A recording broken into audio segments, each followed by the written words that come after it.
நான் வந்து யூடியூப் மட்டும் இப்போ பண்ணுறேன்னு நினைக்காதீங்க. நான் நிறைய ஒர்க்கு செஞ்சுருக்கேன்.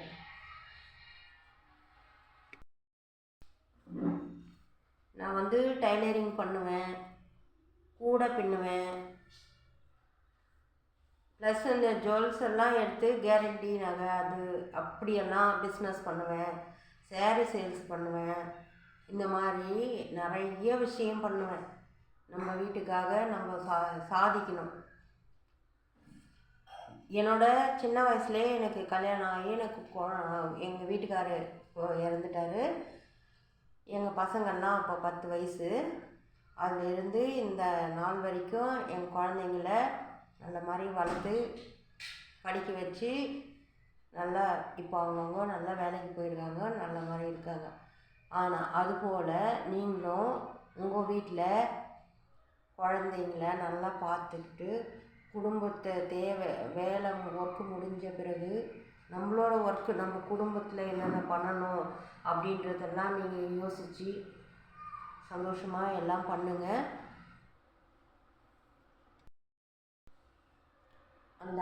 அந்த சின்னவருக்கு 5 வயசு, பெரியவருக்கு 10 வயசுக்கு 9 வயசு முடிஞ்சு 10 வயசு. அவங்க அப்பா இல்லை.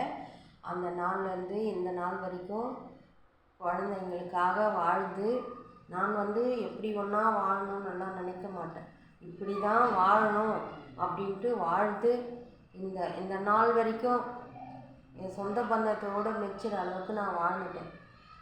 அதுபோல் என்னோடய ஒர்க்கு இப்போ முடிச்சிட்டும் இங்கே வந்து செய்கிறேன்னா ஒரு சாதனை. நம்ம சாதிக்கணும், எதையாவது பண்ணணும் அப்படின்றதுக்காக நான் எத்தனையோ கஷ்ட நஷ்டங்கள் இருந்தாலும் வெளிக்காட்டிக்காமல் நான் உழைச்சி வாழ்கிறேன். என் குழந்தைங்களையும் வளர்த்து அவங்களும் எல்லா வேலையும் நல்ல மாதிரி இருக்காங்க. நல்ல சொன்ன மாதிரி கேட்பாங்க எங்கள் பசங்க. அவ்வளோ நல்ல பசங்க எங்கள் பசங்க. யாரையும் உதாட்சணப்படுத்தி பேச மாட்டாங்க. ரொம்ப நல்ல பசங்க. எங்கள் பெரிய பையன் பிகாம் முடித்து எம்காம் பண்ணார், 2 டிகிரி வாங்கினார். எங்கள் சின்ன பையன் வந்து பிஎஸ்சி கம்ப்யூட்டர் சயின்ஸ் பண்ணார், 1 டிகிரி தான் அவர் வாங்கினார். அதுக்கு மேலே என்னால் படிக்க வைக்க முடியாதுன்னு சொல்லிவிட்டு அவரை வேலைக்கு அனுப்பிட்டேன். அதிலிருந்து அவங்க கரெக்டாக அவங்க ஒர்க்கு அவங்க கரெக்டாக செஞ்சிட்ருக்காங்க. அதுபோல் நீங்களும் ஒரு தொழிலை நினச்சி வாழக்கூடாது. நம்ம வீட்டுக்கார் நம்ம ஒரு ஒர்க் பண்ணாதான் நம்ம ஒர்க் பண்ணணும். ஒரு சின்ன ஒர்க்கு வீட்டில் ஏதோ நான் கூட பின்னேன், டைலரிங் செஞ்சேன், பீடி சுற்றினேன், இது மாதிரி நிறைய ஒர்க்கு செஞ்சுருக்கேன். எல்லாம் கற்றுக்குன்னு செஞ்சுருக்கேன். எங்கள் வீட்டுக்கார் ஒரு சின்ன ஏதோ இது பிரச்சனையில் ஒரு அடி அடிச்சிட்டார் என்ன. அப்போ வந்து நம்ம கையிலேருந்து கையில் காசு இல்லையே, அப்போ நம்ம தேவைக்கு பூர்த்தி பண்ணிக்கிறதுக்கு அவர் நம்மளை ஒரு அடி அடிச்சிட்டாரேன்னு சொல்லிட்டு நான் போய் கஷ்டப்பட்டு ஒரு பீடி சுத்த கற்றுக்கினேன். அந்த ஒரு வாரத்துலேயே ஃபஸ்ட்டு சம்பளம் 70 ரூபா வாங்கினேன். வாங்கி அதை அப்படி வாங்கி இன்றைக்கி அந்த என்ன சொல்கிறது நிறைய காசு சம்பாதிச்சேன் வாரத்துக்கு. அப்போல்லாம் வந்து 600 ரூபா 700 ரூபான்றது பெரிய விஷயம். அது ஒரு நாளைக்கு 600 ரூபா 700 ரூபா சம்பாதிப்பேன். ஒரு எப்படி சொல்கிறது, ஒரு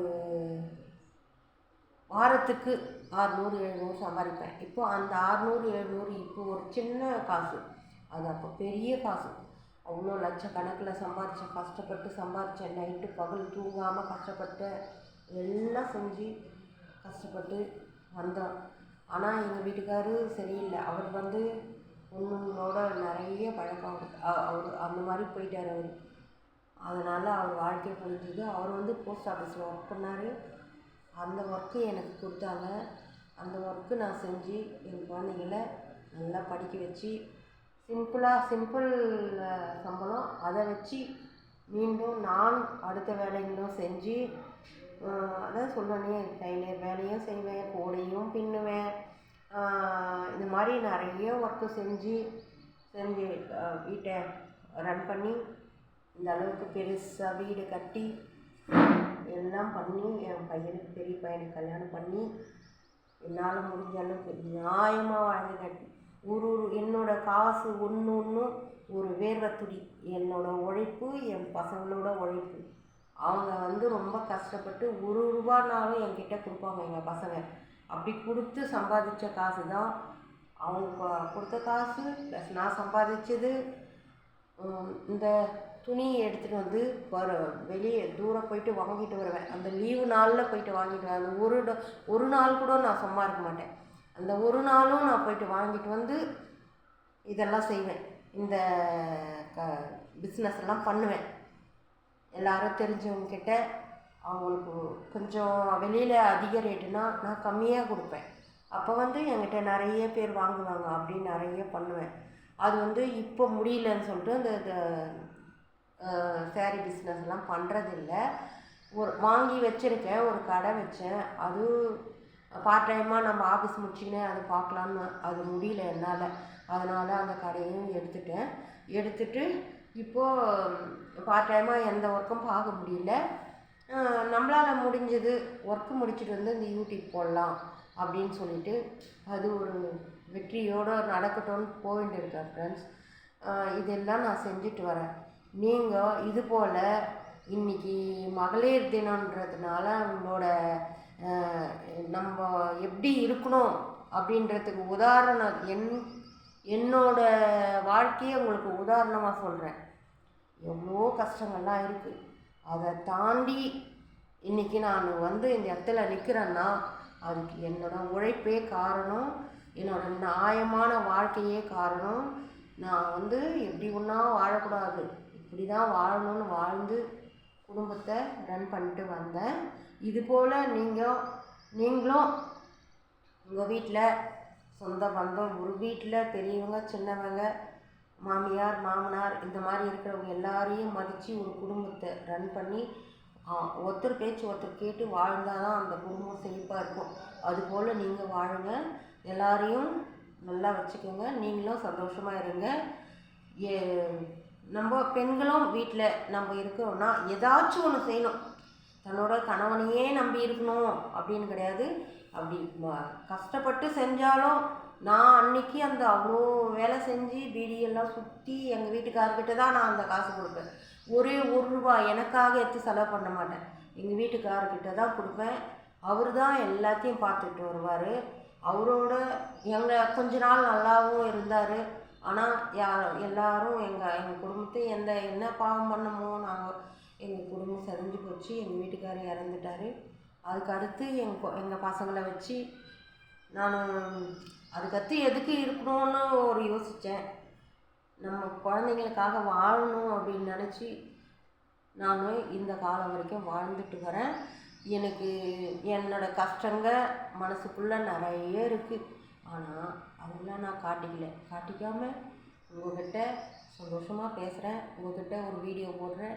உங்கள்கிட்ட என் உறவாக நினச்சி போயிட்டுருக்கேன். அதுபோல் நீங்களும் உங்கள் குடும்பத்தில் சந்தோஷமாக இருந்து வாழ பழகிக்குங்க. ஒரு தொழிலை நம்பி மட்டும் வாழாதீங்க. ஆளுக்கு ஒரு தொழில் செஞ்சு ஒரு வீட்டில் குடும்பம் அப்போ தான் செழிப்பாக இருக்கும். நம்மளும் நல்லா இருப்போம், குடும்பத்தையும் நல்லா வச்சுக்கணும். ஹாப்பி மகளிர் தின நல்வாழ்த்துக்கள் ஃப்ரெண்ட்ஸ். இந்த நாள் இனிய நாளாக அமைய வாழ்த்துக்கள். மீண்டும் மீண்டும் இந்த மகளிர் தினம் வரணும். அப்போ சந்தோஷமாக இருக்கணும் நம்ம எல்லாரும்.